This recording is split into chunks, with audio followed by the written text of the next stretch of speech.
Hello, welcome. My name is Lori and I am a junior programmer at Airdrie Public Library. And today I'm going to show you two different painting techniques. The first is called string pull painting. And this is what it looks like. And it's very simple. And for supplies, you will need a stir stick, some cardstock, a book you don't mind getting paint on, some acrylic paint, and a string or a chain or even some yarn that you have at home.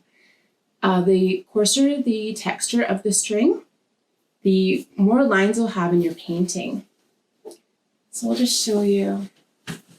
So all the lines in the flowers are from the string being pulled. So the coarser the texture in your string, the more lines you'll have. So if you use yarn, you'll have kind of a feathery look in your flower. So I'll show you how to do it. So you're going to start with 2 pieces of cardstock. And you want your string to be about 24 inches, something like that. And you're going to put all but maybe 6 inches into the paint. Just put it right inside and use your stir stick to just push it in.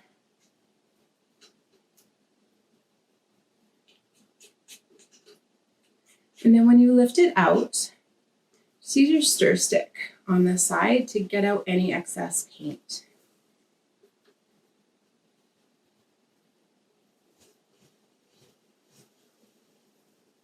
All right. Now when you put it on the paper, just let it lie however it wants. It's just gonna curl and take whatever shape that it wants. So just lay that on there and leave an inch or 2 at the bottom so you can pull it through. And put your other paper on top and your book on top of that. And then just pull that out.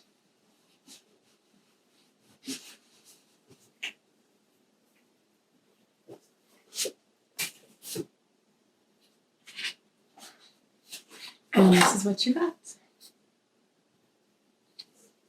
Now, I'm going to do one more pull. So this pull has quite a bit of paint on the string. So we're going to do another one. And you're going to have a little more detail, a little more texture on the second one.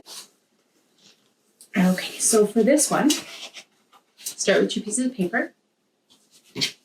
And then put your string on, but don't re-dip it. Oops. There's enough paint on there that you don't need to dip it again. So just let it curl on there. Put your other piece of paper on.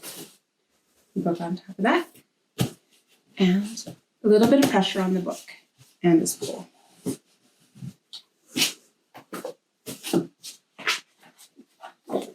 And there you go.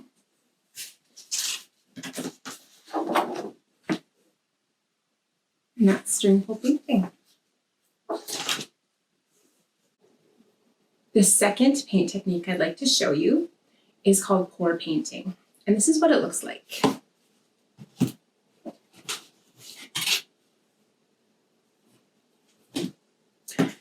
Now for supplies, you'll need a canvas or a piece of wood, some cups, some acrylic paint, some PVA glue.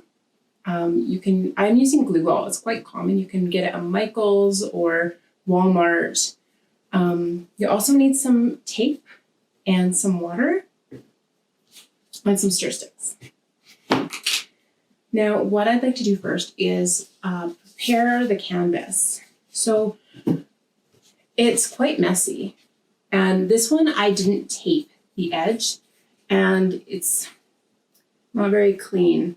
So I tape this back and it's a lot better. You don't see it when it's hanging, of course. So it's up to you if you want to do this step, but I prefer to do that. Oh, and one other thing you'll need is some gloves. So I'm just going to tape the back.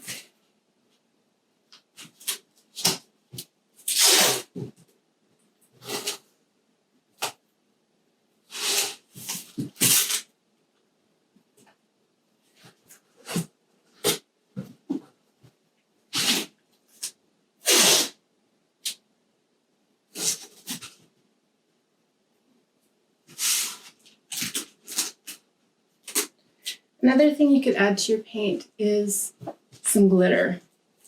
It would be really nice if you're doing like a galaxy. That would be really pretty.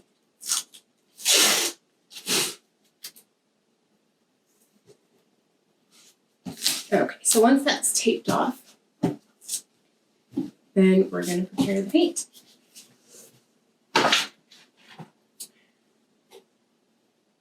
So you'll need quite a few cups. You're going to leave one without anything in it. This one we're going to use to layer the paint in. So I have the glue all in here. So we want to make a mixture of 2 parts glue to 1 part water. And you can either measure it or eyeball it. And the water just helps with the flow of the paint when it's on the canvas.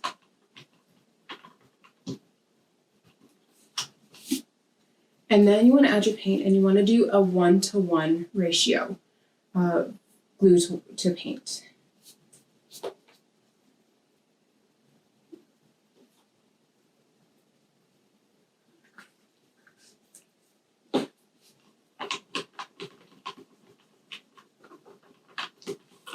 And if you have any white streaks in your paint, that's fine, because when the glue dries, it'll be clear.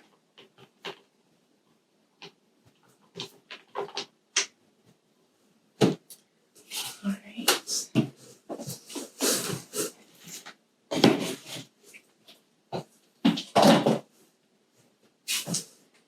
Okay, so now we're going to layer the paint. So when you're putting it in this cup, layer it a bit slowly so that it doesn't all go together.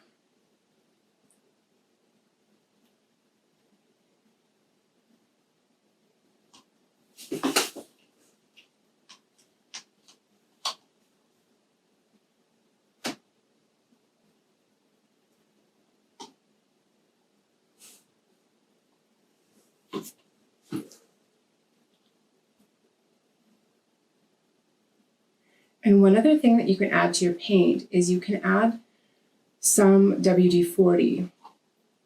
If you add that, maybe just a couple of tablespoons, but it adds a really interesting texture to the painting. It creates like bubbles in your paint, and very interesting texture when it dries.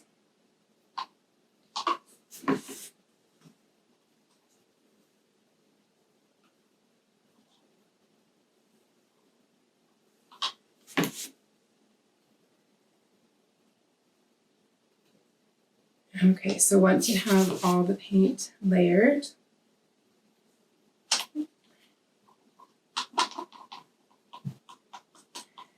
then we need to put it on a piece of cardboard. So what I've done with the cardboard is I have glued some cups on top. That way the canvas can sit on top of the cups rather than on the cardboard, so it won't stick to the cardboard. Now, one of the issues with having the cups is that with the canvas, you'll get round cup marks. So one way that you can prevent that is you can put something on top, like cardboard or something, so that the canvas can sit on that.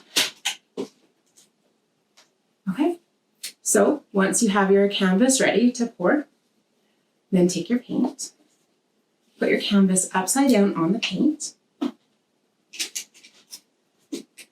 and flip it over. And just let that sit for a minute. That way it will allow all the paint to run to the bottom. Another thing that you can do is you can take a pin and prick the cup, and that way it releases the vacuum that's in the cup and then allows the paint to flow to the bottom. Now, while we're allowing that to go to the bottom, I just wanted to tell you, if you didn't want to use the cups, you could get some pins and put the pins on the corner of the canvas. Then the canvas can sit on top of the pins. Okay. So once you think that all the paint has gone to the bottom, then you just lift it up.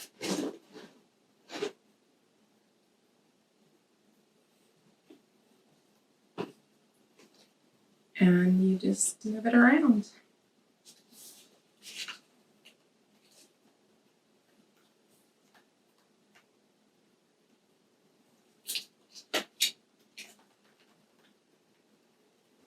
Try to cover as much area as you can,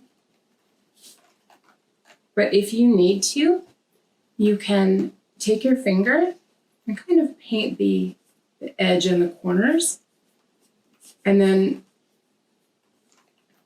when you're tilting the painting, it'll fill in naturally and it won't look like you used your finger.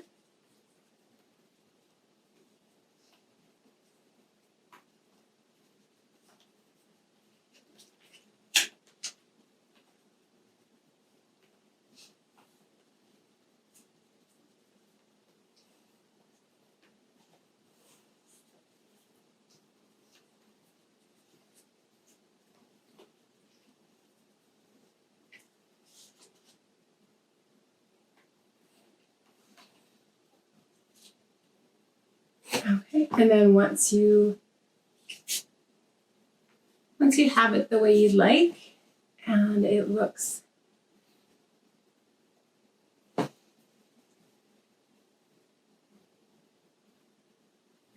like you have covered all the areas, and just put it on your cups and let it sit overnight, just to let it dry a bit.